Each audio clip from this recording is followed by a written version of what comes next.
It's Denise. Denise. It's Denise. It's Denise. It's Denise. Denise. It's a podcast party. It's a podcast party. It's a podcast party. I gotta say, I feel like we're besties now after this. What's up, guys? It's Denise Salcedo.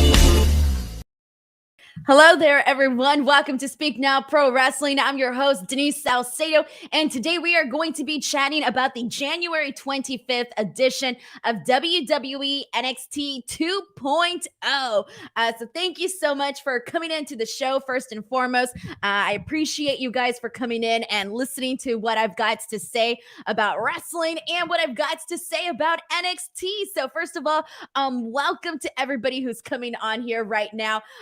So side note, guys, as my intro was playing, I was drinking a sip of water, and that sip of water went down the wrong pipe, and I was literally having a minor cough attack with like 5 seconds to go on the air, thanks to my water going down the wrong direction. So kind of threw me off for like a quick second there. But either way, we're going to get this show started, everybody. This was actually a pretty good episode of NXT, and I'm going to have a controversial statement, I think, that I'm going to be saying in about a second in regards to NXT 2.0. And I don't know how many of you are going to take it, but I might as well just say it right now.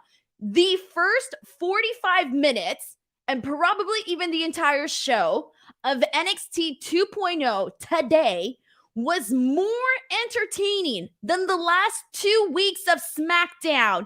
Believe it or not, those words just came out of my mouth. I kid you not. If you guys are here Fridays, I've been talking about obviously Smackdown and Rampage and all of that on Friday. That's what I do on Fridays. That's Friday me.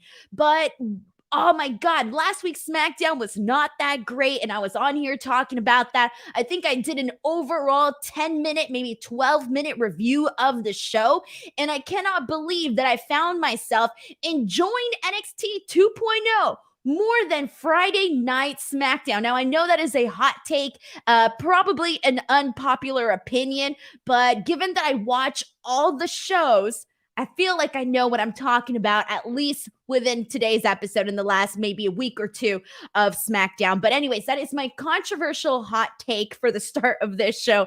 But we're going to go ahead and talk about NXT 2.0. There was a lot of good stuff on today's show, some interesting stuff on today's show. Overall, we had a show, but let's go ahead and get into this. We got people sending in super chats. Thank you guys so much. FYI, if you do want to get your question, comment, or statement read on the show, you all know the drill. Send in a super chat. F4W Online doesn't allow me to keep 100% of all super chats. So here we go, guys. The first one is from Cadillac Carson. Thank you so much to Cadillac, who says, well, today I learned that Miro is a Swiftie and Braun Strowman can touch his nose with his tongue. Also, great Aaliyah interview. So for those of you who follow me on Instagram, I have been posting more reels on Instagram, and I'm going to be completely transparent with all of you on why I'm doing that. Well, the first reason that I'm doing it, and the main reason I'm doing this, is Instagram is essentially offering like people extra money. They're paying people to post reels on Instagram. I don't know what your account has to have, because I'm not verified on Instagram, because I haven't really tried to get verified on Instagram. But the point is that they're offering people like opportunities to make money off of their reels. And so there's like this little bar, and it starts at $0 to $1,000. So you have a chance. Well, I have a chance of essentially making $1,000 on Instagram if I essentially get a certain amount of views. And I have until February 14th, which is Valentine's Day, to go ahead and try to get that $1,000 bonus. I am super far away from it right now. I'm only at like $208, and I've posted like, I think 6 or 7 reels. So if you see those reels, click on them, because Instagram is loaded. They have plenty of money to give to people. And Denise, needs the money. So click on those reels. I'm trying to get to $1,000. Again, I'm barely at 208. But thank you so much to Cadillac Carson for sending this in. I am posting some pretty interesting interview clips that maybe some people have not seen from my prior interviews and all of that. We also got a super chat from Heidi Ho 77 who says, best night of in-ring action in the 2.0 era? I thought so. I think that we've had some pretty good matches in the NXT 2.0 era. We've had some good ones. You know, I've been here talking about them. But I think we had a lot more today. Like there wasn't necessarily any match today that I felt was like, oh God, like so awful. I didn't feel that way. I thought some stuff was really good and I thought everything else was definitely passable. So I won't say that there was really any bad stuff here tonight. Thank you so much to Heidi Ho 77 for sending in that super chat. I really appreciate it. And let's see what we got here. We got so many different comments here. For those of you asking about the Instagram page, my handle is right here on the screen at _ Denise Salcedo. So let's go ahead and get through this and let's talk about NXT. So we actually kicked off the night, and I want to start off by saying this. I don't know what was going on in the CWC tonight. I legitimately don't know. But if you watch this show, and if you watch this, please let me know how you felt about this. But is it just me, or was the crowd way more excited to be there? They were super pumped. You can actually see them, moving about and doing things in the audience. I feel like sometimes, like the CWC, it's hit or miss, man. Sometimes the crowd is like completely dead. It's so hard to like get them to react to anything. And then there's other times where they'll react to certain things. But today they were reacting to absolutely everything. I thought that they added so much life to today's show. I don't know what was going on today. I don't know what was in the water. Obviously, it definitely helped that they were putting on some entertaining content on the show. But for the most part, I will say that this was probably the best the audience has looked with this new NXT 2.0. So they were pretty electric tonight, I will say. So we got a couple of people that were definitely noting that the crowd was definitely hot. So good stuff there. All right, so let's go ahead and kick it off with MSK versus Jacket Time. So this was a first round match for the Dusty Rhodes Tag Team Classic. And instantly, guys, off the bat, I mean, this was right away. The crowd was really, really invested in this match. And it was not a bad match whatsoever. Like, I get it. Jacket Time has been treated like this, like, very terrible, stereotypical tag team, right? But at the end of the day, you got, two people who are pretty fun in the ring, especially Kushida, who I think is a lot of fun in the ring. And you're mixing it in there with MSK, who, they kind of went through a rough period on NXT, but I will say that I feel that rough period, that rough patch that MSK had has definitely passed by already, because they came in, the crowd has really been liking them ever since they started doing this whole shaman stuff, and they were gone for a couple of weeks, and they came in today, and I feel like they finally got the reaction that they have been wanting these MSK guys to get, and the reaction that I think they should be getting, considering the kind of tag team that they are. They're a very fast-paced tag team. They do a lot of impressive athletic stuff, so I think that they should be reacting to MSK in this way.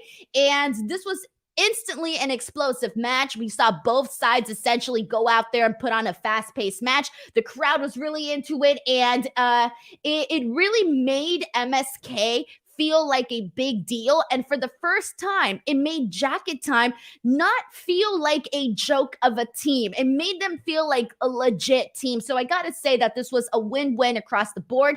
We ended up seeing MSK essentially get the win in this match. They're the ones that are going to be advancing to the semifinals. And I do hope that they, my prediction is that they will be in the finals, but this was pretty good, guys. Some good stuff here. How did you guys feel about this opening match with MSK and Jacket Time? Go ahead and send in your thoughts. I'm going to pull up a few, and then we're going to hop right into the next thing here. Let's see what we got here. And this one is from, we got a comment from Zeno Hour, who says MSK versus Jacket Time was so much fun. We got Tony saying MSK may one day be the next NXT World Tag Team Champions. Again, because they were already Tag Team Champions before. But honestly, they I was watching this and I tweeted this out, and I know that every time you tweet like, oh, this person should be moving up to the main roster, this person should be moving up to the main roster, people don't like to hear that because we know what the fate of talent ends up becoming when they go to the main roster. But damn, I'm gonna have to say it, MSK really would just add so much life if they were brought into the Raw or SmackDown tag team division, because man, it is super slim. The tag team division on both brands is so slim, guys.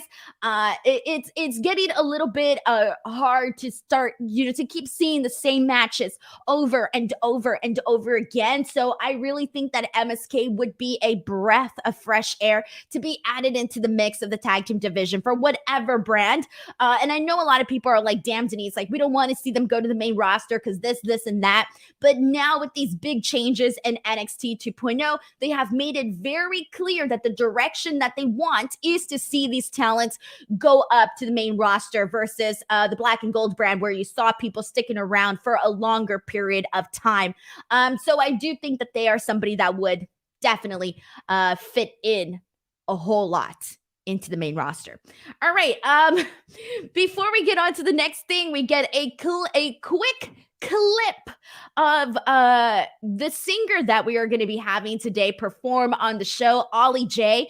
She comes out with Trick and Carmelo Hayes out of a limo.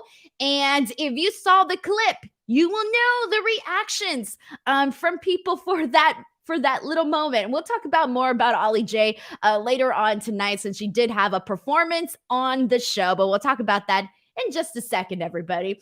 Let's get into one of my favorite portions of the show, and this was Santos Escobar and Braun Breaker. So right off the bat, guys, I have been feeling this damn program so much.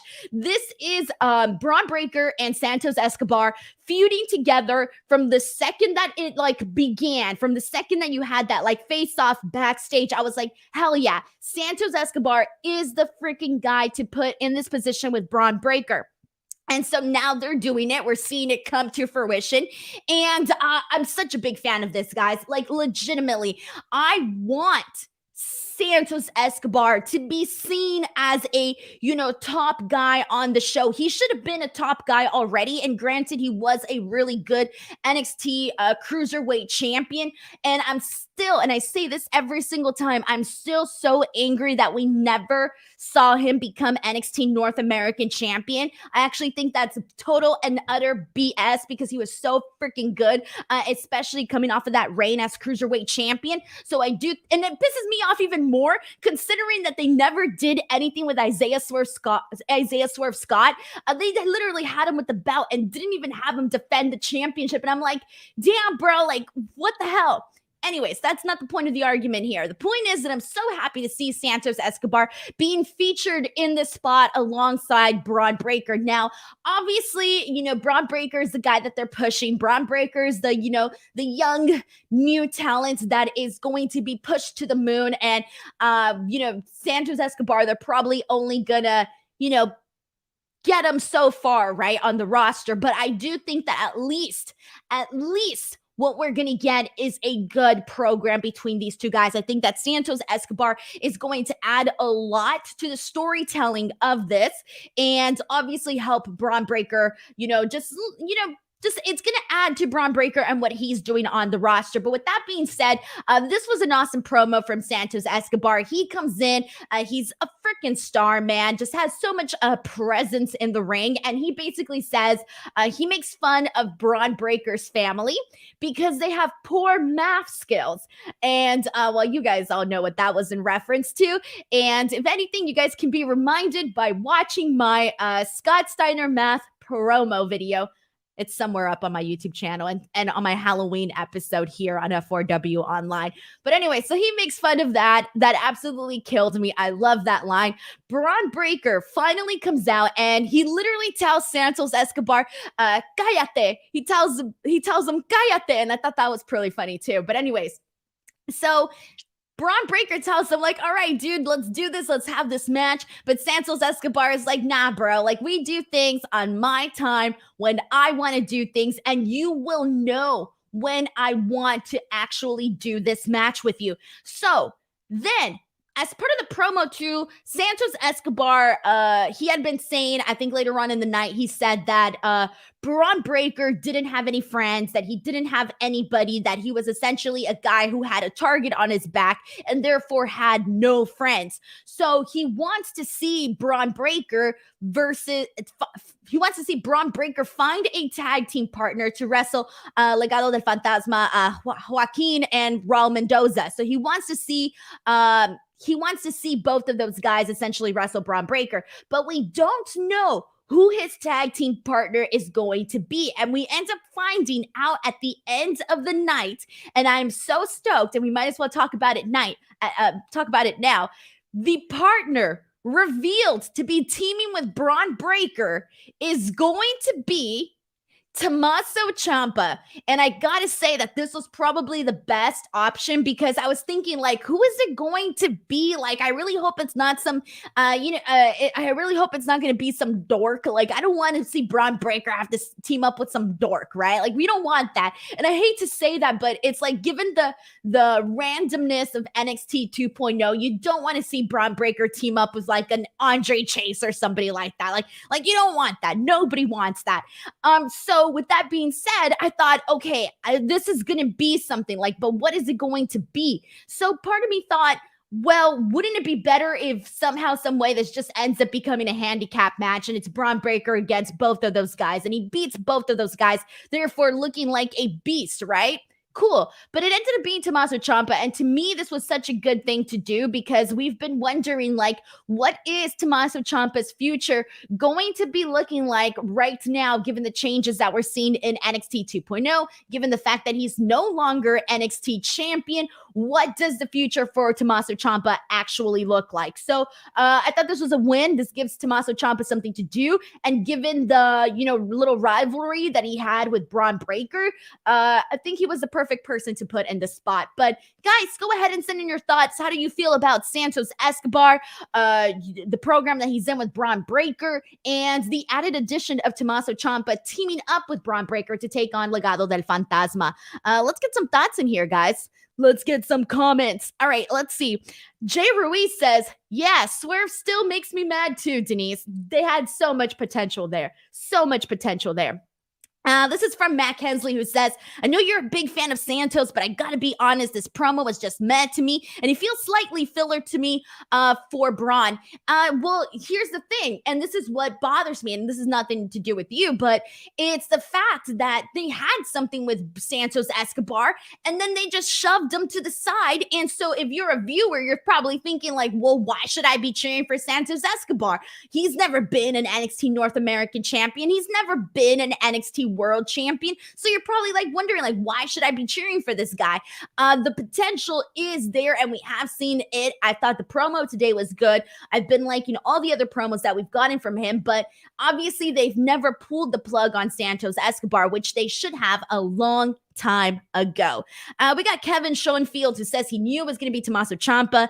I didn't. I legitimately did not. I didn't know who it was going to be. I thought they were really going to go with some random NXT 2.0 like person that I didn't even know of or something, some weird nonsense like that. Let's see what else we got here. This one's from Justin Martin, who says, I enjoyed the segment building towards their eventual title match. Ciampa is the perfect choice to be the partner. Yeah, it was good stuff, guys. Good stuff. This one is from Drew Scott, who says, kind of surprised. Do you think Ciampa makes an appearance at the Rumble? I have no idea anymore, everybody. I think, like, it is baffling to me. I just think that there is so much to do, like, and I'm gonna sound like a broken record, man, but seriously, if you were to have Tommaso Ciampa on that freaking roster, can you imagine right now how much he would add to SmackDown, considering that SmackDown has like nobody to go up against Roman Reigns? Like, it is a slim roster. Tommaso Ciampa, like, I get it. He's not, this big, massive guy that Vince will probably like and, be all, goo goo gaga over. But at the end of the day, like, Tommaso Ciampa has presence. Like, I look at him and I think, I'm not messing with that guy. Like, no, that guy's a badass MFer. Like, I'm not going to mess with him. And obviously, his in-ring work speaks for itself. But even though he's not, this big, giant, massive guy, you still look at him and that's a guy that you're not going to want to mess with. And that's because of the presence that Tommaso Ciampa has. But I just don't know, guys. Like, at this point, I legitimately do not know what to expect from anything from the Royal Rumble. Legitimately, I don't know. Cadillac Carson says, don't worry, Gunther is on his way. Do not worry, everybody. Gunther is on his way. All right, let's go ahead and continue on. Let's get into what was this is nuts, everybody. Okay, had you told me maybe 4 weeks ago, Denise, you are going to be a fan of the story of the feud that they're going to be doing between Boa and Solo Sikoa, I would have laughed in your face. I would have laughed. I would have been like, ha, you're kidding me, right? Like, I would be a fan of that. Well, fast forward now to today, and I gotta tell you, I am a fan of Solo Sikoa versus Boa. I have been surprisingly really enjoying what they have been doing with Boa. And to a certain extent, I haven't really been nuts with what they've been doing with Solo Sikoa. I thought that his debut into NXT was super weak, man. Like, they could have made it into like a bigger thing. And then like everything that happened afterwards, like there was nothing special. Like, there wasn't anything where I thought, oh my God, this guy. No, everybody, obviously because of the bloodline and all of that, everybody's, excited, right? But there wasn't anything about Solo Sikoa that I felt was interesting, right? And then Boa, he was doing absolutely nothing for the longest time. He was part of a story that I didn't even care about, would rarely even pay attention to. In fact, it was the part of the show that I would just completely turn away from. But when Boa had like these singles matches on the roster, I remember like watching him and thinking like, shit, Boa's not half bad. You know what? Like, Boa's got some attributes that I like, right? In his in-ring style. Cool. So then this program starts with Boa and Solo Sikoa. And I believe it was last week or the week before that. Yeah, 2 weeks ago was when they did the whole fireball thing. And granted, that was very goofy, the whole fireball thing. But I like the fact that they incorporated this. They made this into a they just made this more interesting. They made this more interesting by adding the backstage attacks. They made it more interesting, period. And we've been seeing Boa. Boa kind of went from, I don't know how else to put it, but Boa kind of went from being like a dork to being less of a dork on the roster. Like, he's not a dork anymore. Like, he's just not that. I think there's more now to Boa, and I can't believe I'm even saying that, but I'm a fan of Boa now. So anyways, we get this match here. We get a no DQ Falls Count Anywhere match, and they actually made Boa look cool in this because Boa comes out as Solo Sikoa is making his entrance, and he attacks him from behind with a kendo stick, getting this match started, very quickly. And given the fact that Boa has been getting the best of Solo Sikoa, I thought, all right, well, look at them. They're giving Boa a whole lot of edge in the story by having him get the upper hand over Solo Sikoa multiple times now. Solo Sikoa comes in with the burn on the side of his face from that fireball that he got. And so this match kind of gets, it gets going. This was really fun. So some of the moments that I personally liked, they started off in the ring and they, incorporating the weapons, they had some chairs, etc. But then they made their way to the back. Once they made their way to the back, there was a fun moment where Boa was pressed up against like the garage door. I'm not sure what it's called, but I'm just going to call it the garage door. And so he was pressed up on that door, and Solo Sikoa places a ladder literally like right in front of him and then just like literally smashes right through Solo Sikoa with the ladder. So I really liked that spot. Then there was a moment where Boa kind of pushes out Solo Sikoa onto the parking lot, and somehow that door ends up getting closed. And so you have Boa stuck on the inside of the building, and you have Solo Sikoa who is out in the parking lot. And then you have Boa essentially open up that garage door. But when he does, he gets a fire extinguisher, sprayed on his face, and they end up brawling all their way back to the ring. Once they're back in the ring, for the finish, this was a really nice finish. They go back to the ring, do a little bit more, but for the finish, we see a really nice splash from Solo Sikoa from the top rope to the outside onto a Boa who is on a table, and it's a crystal clear, perfect landing impact on Boa. So Solo Sikoa ends up getting the win, 1, 2, 3. This was a simple and entertaining Falls Count Anywhere match. I really enjoyed it, and I gotta say, I have been liking this little program that they put together with both of these guys. So this has surprisingly been a hit for me, given that if I just saw this on paper, I would have been like, nah, not interested. They definitely managed to get me interested in this storyline. We got a super chat from Heidi Ho 77. Thank you so much to Heidi, who says, Solo Sikoa and Boa beat the piss out of each other. They did indeed, and I very much enjoyed it. It was a highlight of the show. If you can manage to get two guys that I cared absolutely nothing about and get me interested in what they're doing, I call that a win, man. That's a big win. Thank you so much to Heidi Ho 77 for sending in that super chat. Let's see what we got here. This is a question actually from that boy Melio, who says, how do you think Santos would fare on the main roster? Look, how I think he would do, I could say phenomenal, right? Like, given a real opportunity, he would do great.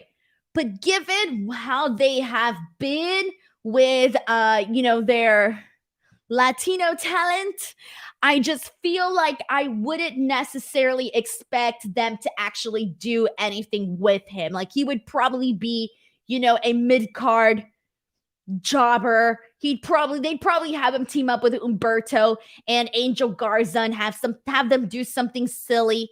I don't know, but it would suck, really. Unless they actually gave him a real shot and a real opportunity, then he would blow it out of the park. But that's just my personal opinion. But I have to see it first to believe it.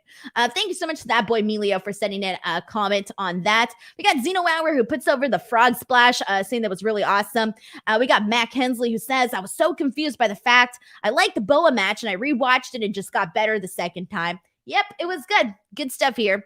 And this is a comment from Brett Watt, who says, mid-card stipulation matches are a great way to get people interested in their programs. It is. Like, how many times don't you, I think that's one of the issues for me with SmackDown is that, everything with Roman Reigns is good, right? And everything surrounding Roman Reigns is good, but then there's nothing else. There's nothing else on the show that you're like, oh, well, I'm interested in that. No, and you got to do more of that. Like, there's got to be more than just the main event picture to get you invested in the show and to keep you invested throughout, this full 2 hours. So that's kind of how I feel about that.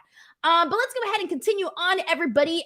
BTW, those were the first 45 minutes of NXT, and I gotta say that it was a pretty solid first 45 minutes of the show. Before I move on, everybody, friendly reminder that tomorrow night I will be here once again to chat AEW Dynamite Beach Break.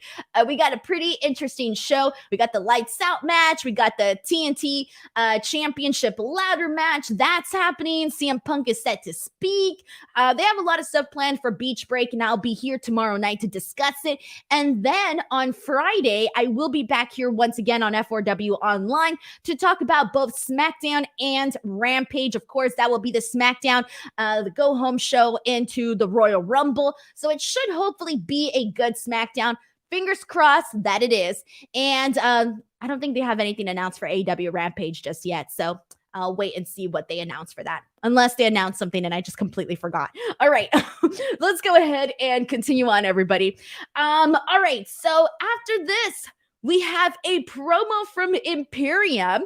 And this is essentially all three members kind of talking about the Imperium name, saying how it stands for pride and success and all of this, fancy schmancy stuff. And then this is where it got confusing. Well, not confusing, but it was funny to say the least. So then you have Gunther.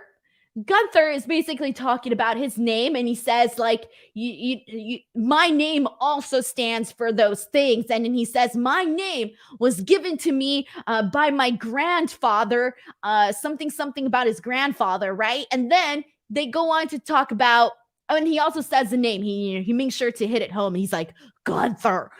All right. They basically say that they're closing the door on the past and they're going to be focusing on the future. This team is going to be led by Gunther, and he is going to cause pain in WWE. And that is pretty much what is happening there. So Gunther is reintroduced. However, later on the show, we have a moment that absolutely killed me. I swear to God, Malcolm Bivens, he seriously deserves a freaking raise, man. He deserves a raise for how good he is at his job. It's not even funny how good Malcolm Bivens is. Like, I freaking love the guy. Anyway, so there's a later on in the show, Malcolm Bivens is there with Diamond Mine, and they're issuing a challenge to Imperium. So they want to do a 6-man tag team match, right?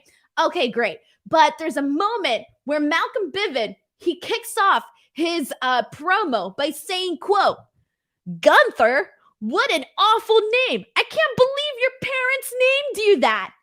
And then he said, your name should have been dumbass, all caps. Guys, I swear to God, Malcolm Bivens killed me with this. When he said, I can't believe your parents named you that, it killed me. It killed me like 1,000 times over and over. I bloody loved that line. So kudos to Malcolm Bivens for giving me a laugh there with the whole Gunther name. But anyways, Gunther is out and about. Gunther is about to thrive in the WWE. I don't know what else to say about that. Let's get some comments in here, guys. How did you feel about Malcolm Bivens? Gunther, if you still want to rant about the name, send in some thoughts on that. All right, let's see what we got here. Let's get some interesting stuff. This one is from Pile Driver Finisher, who says, aside from the Gunther stuff, I really enjoy these segments and would have regardless of the name stuff. I figured it would be the heritage thing. No problem. Also, Bivens. And then, okay, that was it. Okay. Got it.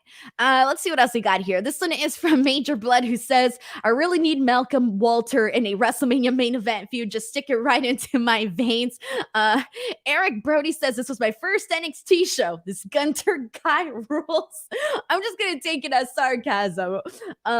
We got people putting over Malcolm Bivens. Honestly, yeah, put over Malcolm Bivens because the dude is good, guys. He is good. Good stuff. Alrighty now. After this, we had Guru Raj versus Duke Hudson. So Duke Hudson literally was probably like my least favorite person on NXT 2.0 from like the start of like with all these new personas being introduced. I feel bad, but like Duke Hudson and Von Wagner were my least favorite people on this show. Well, I could take Duke Hudson off that list now. He's off the list. Congratulations, Duke Hudson. He's off the list now. I like this new, more aggressive Duke Hudson. He's a lot less nerdy. He was coming across as a little nerdy before, but not so much anymore. He comes in, he beats the hell out of Raj, Guru Raj. Beats the living hell out of him. It's a quick squash match, and he gets the win. And this is this change that they did to his character, him losing his hair, and just them changing his attitude and the way that he presents himself was such a good call because everything prior just was not at least working, at least my personal opinion as a viewer, right? All right, cool. But then the post-match, this was terrible. This was not great. Dante Chen comes out, and he basically comes out and tells them that I forgot what he says, but he goes into the ring and he attacks him. And I'm putting up these quotation marks because yes, he did put his hands on Duke Hudson, but Lord Jesus Christ, they were the worst punches I've ever seen in my entire life. They were so weak. It looked like fake fighting. Okay. And that is not what you want to see. And I just thought to myself, why? No, it did not look good. Like Dante Chen needs to work on that because he came across as very, oh, I don't even know. It was just very weak, very weak. It was not impressive. And, Duke Hudson is making this like change in his character and, he's finally got this aggression going. And I'm thinking like, all right, cool. But then he gets caught in this fist fight with Dante Chen. And I'm thinking, oh no, this just lessened everything that Duke Hudson just did because Dante Chen just didn't, his part wasn't in on this one. He didn't do his part, at least in my opinion. Like it just did not look good. So he needs to work on that because it did lessen the whole entire thing for me. Like I can't buy Dante Chen now as a tough guy based on that little interaction that we had there. So that's kind of how I felt about that. We got Heidi Ho who says Duke lost his poker face. Cadillac Carson says babyface starts a fight and gets his butt kicked. That's how you build them up. Shaking my head. Yeah, well, they ended up separating them as well, but it was just not. Oh, that was not good. It was not good. Someone says, Zeno Hour says, I didn't notice the punches. Just go back and watch. It was literally this in slow motion. I mean, like, dude, I've seen 2-year-olds fight more brutal than that. All right, let's continue on with this show, everybody. Before we do, just another friendly reminder, if you haven't already, make sure you guys subscribe to F4W Online. We are on our way to 100K. We have officially surpassed 83,000 subscribers. Hit that subscribe button. that subscribe button. That is all. Continue on. Toxic Attraction versus Indi, Persia, and Kaylee Ray. This was fun. Basically, a good little match here between all 6 women. I think that the person that I want to talk about here is really Persia. I think Persia the last couple of weeks has really been coming into her own person. I think when she first started teaming with Indi Hartwell, it was a little bit like, I think it more so had to do with the story that was being told. Like during that time, Indi Hartwell was, so sprung on her relationship issues with Dexter Lumis, and she was kind of not, really into the matches where she was just standing there, looking like she had a lot on her mind. And so Persia kind of had to do all the work, but this caused for like very brief matches, right? And now I kind of feel like Persia is really coming into her own in the sense where she came in and she looks good. She looks good in this match. Like, granted, she's not going out there and like working these like amazing, groundbreaking matches, but that's not the point. The point is that she's very much improved in the ring and you see it now. And she's bringing this new level of intensity that I had not seen from her before, that I didn't even know she had in her. So kudos to Persia. Like, I kind of want to see her break. Like, once she's ready, I want to see her break away from Indi and, doing all of these, tag team matches. I want to see her break off and do her own thing and become her own person. Because right now I'm digging it. Like, I'm digging what she's had to offer in these matches. Kaylee Ray probably had like the best spots the entire match. She's the one. She did a really cool senton off the top rope onto all the women on the outside. That was pretty cool. We see Indi Hartwell. There was a moment where she literally just grabs Gigi Dolan and just starts kicking her in the face repeatedly. That was cool too. In the end, we do see Persia. We do see Kaylee Ray, we see Kaylee Ray chasing out Mandy Rose with her bat. So she kind of goes, nuts and chases her off. So Persia Pirotta ends up getting the win for her team. This was good stuff, guys. It was nice. I liked it. I enjoyed it. We got people putting over Persia here. This one's from Raymond Kosos, who says Persia could be a beast as long as she continues to improve. Yeah, because she's got like her build, like, she's a tall girl and she's not, she doesn't look petite whatsoever. So I feel like she has this like, she could have this very like dominating presence. So anyways, I like Persia. I'm getting behind her. Definitely getting behind her. We have a quick promo with Idris, Inofi, and Malik Blade. They're doing this. I don't know what they're doing with them, but they're talking about hitting up toxic attraction and Instagram stuff. And I don't know, man. This ain't my demo. This ain't my demo for this one, guys. I don't even think I'm in this demo. So I was kind of out for this one. I didn't even care. But then I got brought back because I forgot who. I forgot if it was Idris or Malik Blade, but one of them was like doing the booby dance, the man booby dance. I forgot who it was. One of them was doing the man booby dance, and that's all I remember from that. So it was just flashes of memory of what happened during that promo. All right, let's see what we got here. This is a comment from Darth Stevens who says, this was my favorite match of the night. This was a standout match for Persia, and Indi is my favorite wrestler in NXT. I hope they win the Dusty Classic. We'll talk about that once the women's, actually gets going. But let's go ahead and get into another one of the Dusty Cup matches that we had for the day. And this was a Grizzled Young Veterans against the team of Andre Chase and Bodhi Hayward. So unfortunately, I'm putting Andre Chase into my list with Von Wagner of characters that I'm not fond of on NXT.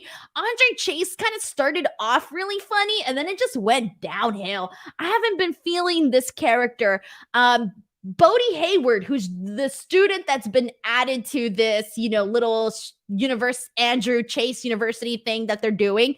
Bodhi Hayward did a really good job, actually, at getting the crowd invested in this match. And Bodhi Hayward, I kind of felt he was outshining Andre Chase. And I like Bodhi Hayward.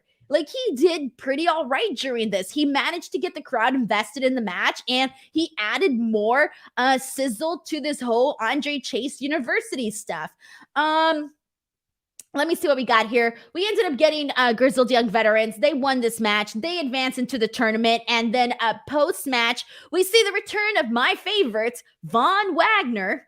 He comes out, takes out both Andre Chase and Bodhi, and now Von Wagner is officially part of the Robert Stone brand. And I'm thinking, oh my god, I didn't think it could get worse for. I did not think it could get worse for Von Wagner, but now he's in the Robert Stone brand. I'm not excited for it. I'm not excited for it. Like, I know why they did it, like to maybe give Von Wagner a little bit more, where he doesn't have to be the one doing the most of the talking and it's going to be Robert. Okay, cool. But I'm not excited for this. I'm not. I don't know what this is going to turn out to be. But when I saw that, I thought, oh no. All right, let's see what people are saying here, guys. Let's get some thoughts, man. Is anybody excited for that? Let's see. We got AFT and TP who says Chase is great, but he loses every match in like 5 minutes, so nobody cares. Exactly. Like, I haven't been given a reason to care about Andre Chase. Bless his cotton socks, but it's not working out, man. Bra Watts says Grizzled Young Veterans double finisher looked awesome. Chase U is hella over with the crowd. Can't believe the downgrade for Robert Stone. Well, to be honest, like Robert Stone, like I feel like the last, year, it hasn't been that great for Robert Stone. Like, I can't recall anything. The last good thing that I saw Robert Stone doing was getting run over by Shotzi Blackheart and her tank. That was the last good thing I recall seeing from Robert Stone.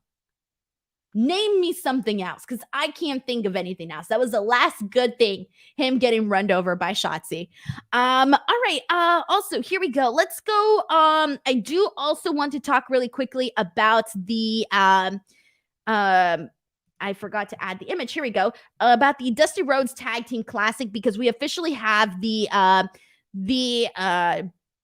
most of the completed bracket right now. Let me pull it up here. There it is, guys. So we have MSK essentially advancing to the semifinals. It's going to be MSK versus Malik Blade and Idris Inofi. Malik and Idris, have been a pretty good tag team, and I've been liking them, but I do think that MSK is going to take the win here and should take the win to go to the finals. And then in terms of Grizzled Young Vets and the Creed Brothers, I have a feeling that they're going to have a really good match, but I do really want to see the Creed Brothers get the win there. I think they need it more. And then I hope that the finals is MSK versus the Creed Brothers, and I hope that we see the Creed Brothers get the win here, because I think, again, I think the Creed Brothers really need that victory. And I think it would give them something, something to brag about, like something to not just for them to brag about, but also for the Diamond Mine to brag about. And I think they got a lot there with the Creed brothers. So there you go. This is a comment from Zeno Hour who says pairing Von Wagner and Robert Stone can work, although Von would be better as someone's enforcer. Yeah, it could only work, right? I'm just not excited about it, but let's continue on. Someone mentions Aaliyah turning on him. That got a reaction, but I think it got more so of a reaction because people kind of figured like, oh, Aaliyah's been in NXT for forever, and now she's finally going to get caught up to the main roster, so good for her. So I think that was more of Aaliyah versus Robert Stone. All right, let's go ahead and continue on, everybody. After this, we had a match between Io Shirai and Tiffany Stratton. Tiffany Stratton, if you guys don't recall who she is, she's the one doing the daddy's little girl gimmick. So she's just, a rich girl who her daddy does everything for her. That's the character. But damn, guys, I gotta be honest. I have been impressed so much by Tiffany Stratton. Like, I'm a fan of Tiffany Stratton. Like, I'm liking what she's brought to the table. This was only her second match, and she was in there with Io Shirai. Io Shirai, who was really freaking great. And so I kind of feel like for the most part, Tiffany held her own. Obviously, it wasn't no 5-star performance, but Tiffany Stratton held her own here. She was showing her athleticism we've already seen before, but we saw it once again, given that background that she has as a gymnast. I really like that. Let me see. There was pretty much like a lot of really good moments, one of which Io Shirai, anytime she like attacked Tiffany, there was a moment where she like started mocking her and telling her like, oh, you're going to go call your daddy. I thought that was pretty funny. Obviously, Io Shirai hits her with that ready drop kick that she does. That looks phenomenal. And for the win, we end up seeing Io Shirai hit a beautiful moonsault. She gets the moonsault, gets the win. But I gotta be honest, like I kind of feel like a bigger fan of Tiffany, and I'm excited to see what she's going to be doing now, because given the fact that this is barely her second match and she's already gotten this far, it only tells me that she's going to get better, obviously, the more and more that she does. So I think in terms of a lot of the newer girls that we've been seeing on NXT, I think that Tiffany Stratton, she's got something. I like her. I'm rooting for her. I'm rooting for Tiffany. I think she's definitely got something. And let's see what we got here. This one is from Brad Watt, who says, Tiffany showed out this week. Second match on NXT and first match on 205 Live. I think she just needs to work on her acting and trash talk. Couldn't even understand what she was saying at points. Yeah, I think somebody else mentioned that too. I think she definitely needs to work on the character. Like, they got the character down, but the thing that I'm noticing is that I don't think she's comfortable with the character. The daddy's little girl character, I don't think she's comfortable with it. And this is interesting because it's just I think that it could be a fun character because she could be like this really bitchy girl, and that's always fun, right? But she doesn't seem very comfortable either with the character, or she doesn't seem comfortable in front of the live audience just yet. In terms of, I think she, when she goes out there, she might be focusing just, so much on the actual match itself, where the character aspect of it, when she's in the ring, is very, very, it's very dry. She has to work. Yeah, the character stuff needs a lot of improvement there because she doesn't look comfortable. But when she does the behind, like the backstage stuff, it's passable. Like, it's still not, I think she could be funnier. And I think she could be more like, more perky, I think perky would probably be a good word. Like, more like, I don't know. That just, to me, perkiness falls in line with the character that she's supposed to be doing. Perky, bitchy, all of that stuff. But other than that, there's a lot there. I think. All right, here we go. And this is a comment from Heidi who says, no offense to Tiffany, but it would be hard for anyone to have a bad match with Io Shirai. Pile Driver Finner says that she needs some more cockiness. Yeah, I agree with that too. Or confidence, whatever you want to call it. Just a little bit more. But I mean, obviously she's new to this, so we'll see her grow. We'll see it happening. All right, everybody's favorite portion of the night. We got the OllieJay performance. Wowzers. Jesus. All right. So I don't know what to say. I I'm trying to think here. Like, what's the nice thing to say here? I want to be nice about this because bless her, like, again, bless her cotton socks. But this was terrible. This was so terrible. All right. Like, this was not good. The performance was not great. It sucked. It sucked really hard. And the song was not good. The song was not good. The performance was very boring. It's like we know that we've seen a lot of performances on NXT. You know, one of them, the person that we've seen a lot is Poppy, right? And she comes out and she's cool and she's doing stuff. And, you know, they got the fog and she's got a cute outfit and this and that. And, you know, she's putting in, you know, movement and all of that it takes to be, you know, an artist.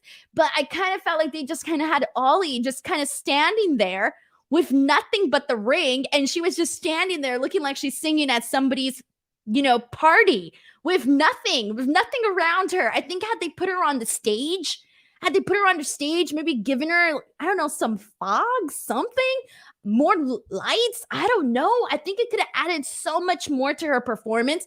And they did a lot of this, like, it was almost like a music video because they were putting all of these clips of like NXT and all of these, you know, clips and whatnot. And then every now and then you'd get a flash of Ollie's face in the ring.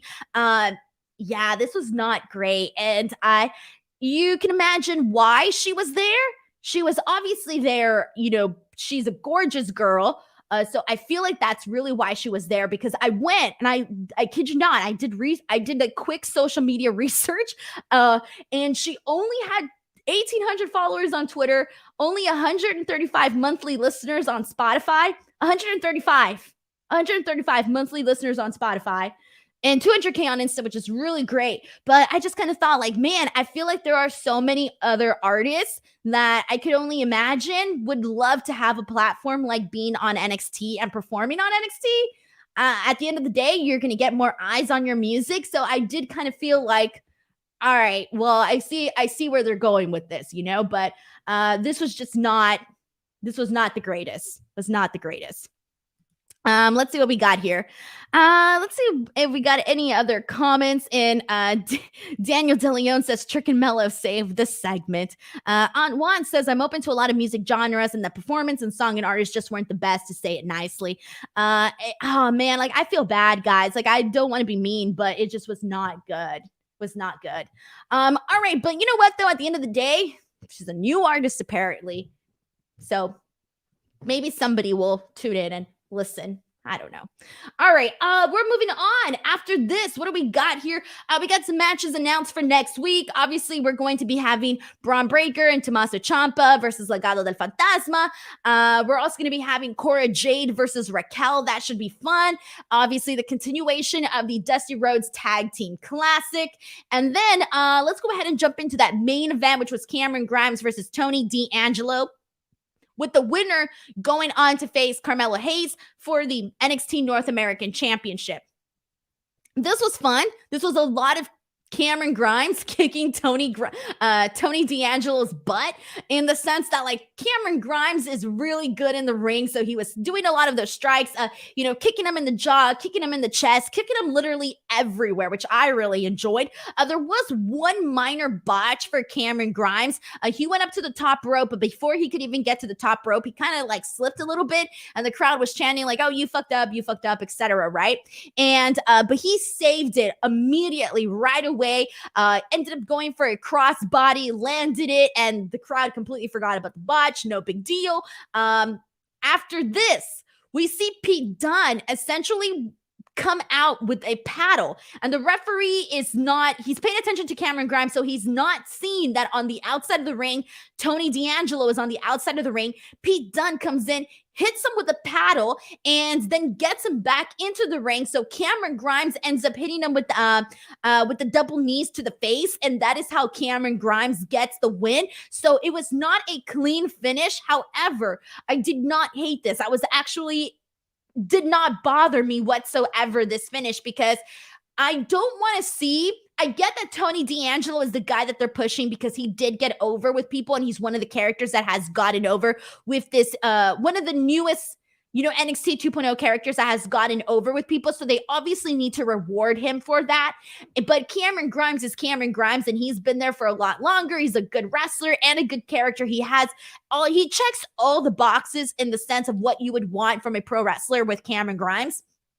So I didn't want to see Cameron Grimes lose here, but we also didn't want to see Tony D'Angelo be the one that, took an L here and, kind of set him back there. So I did like that Pete Dunne essentially got involved in this, because we all know what the story that they've been telling with Pete Dunne and Tony D'Angelo. And then you know what? Tony D'Angelo literally had a funeral for the guy's career, for the guy, period.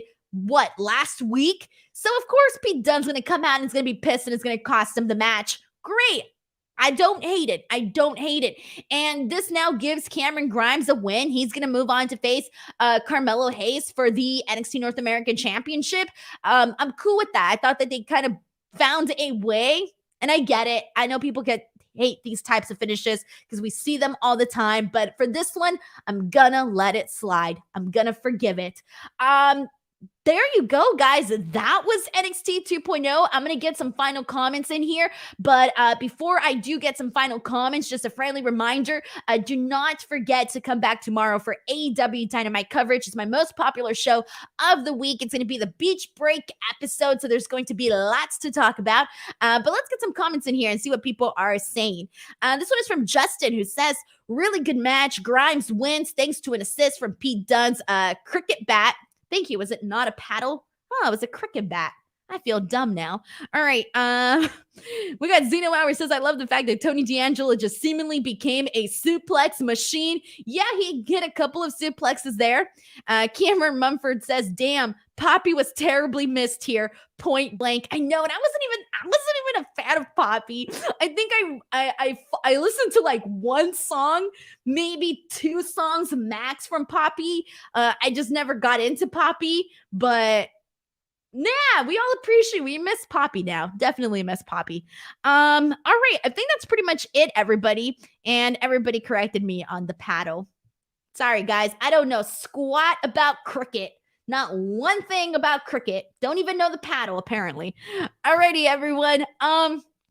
That is NXT 2.0. Thank you guys so much for joining me, and I will see you guys on Wednesday. If not, I will see you on Friday. Do not forget to follow me on Twitter and or on Instagram at _Denise Salcedo. If you watch this show on the replay, please feel free to go ahead and send in your thoughts in the comments section below. Give this video a like. It really helps out, promoting this podcast and promoting this channel to other viewers who haven't yet discovered it or maybe have been hesitant to check it out. So thank you guys so much as always. Love you all, and I will see you tomorrow night.